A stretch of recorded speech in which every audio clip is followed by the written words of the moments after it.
বিয়ের পর নারীরা স্বামীর কথা শুনবে না নিজ বাবা মায়ের কথা শুনবে? প্রশ্নটি মা বোনদের জন্য অত্যন্ত গুরুত্বপূর্ণ।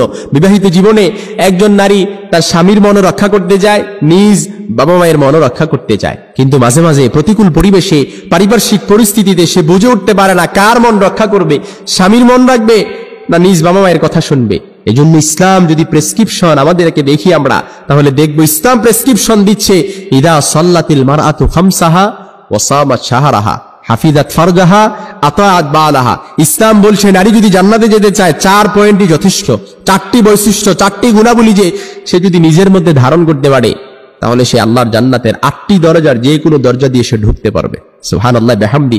এজন্য ইসলাম বলছে নারী যদি জান্নাতে যেতে চাও 4টি পয়েন্ট। কার কথা শুনবে, স্বামীর না নিজ বাবা মায়ের কথা শুনবে? ইসলাম বলে ইদা সাল্লাতিল মারআতু খামসাহা, 5 ওয়াক্ত নামাজ যথেষ্ট, ওয়া সামাত শাহরাহা, রমজানের রোজা যথেষ্ট, হাফিজাত ফারজাহা, নিজের লজ্জাস্থান হেফাজত যথেষ্ট হয়ে যাবে জান্নাতে যাওয়ার জন্য। ওয়া আতাআত বালাহা, স্বামীর আনুগত্য 4 নাম্বার। স্বামীর আনুগত্য করলে সে জান্নাতে যেতে পারবে।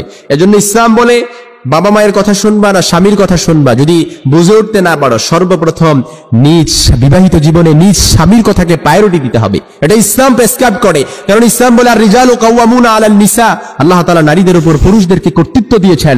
প্রত্যেক বিবাহিত জীবনে প্রত্যেক স্ত্রীর অভিভাবক হচ্ছে তার স্বামী।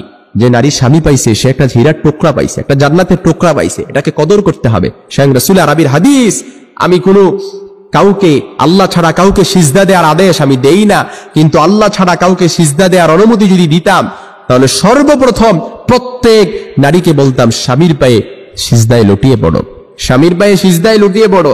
কারণ স্বামীর সাথে কথা বলবেন, মুচকি হাসি দিয়ে কথা বলছেন, ওইটাও সাদাকার সওয়াব দিয়ে আল্লাহ তাআলা ভরপুর করে দেয়। সুবহানাল্লাহ বিহামদি। ওয়া ফি তাবাসসুমুকা ফি ওয়াজহি আখিকা লাকা সাদাকা। আপনি বুঝেন? এজন্য যে নারী স্বামী পাইছে সে একটা হীরার টুকরা পাইছে। এজন্য বিবাহিত জীবনে একজন নারী কার কথা শুনবে?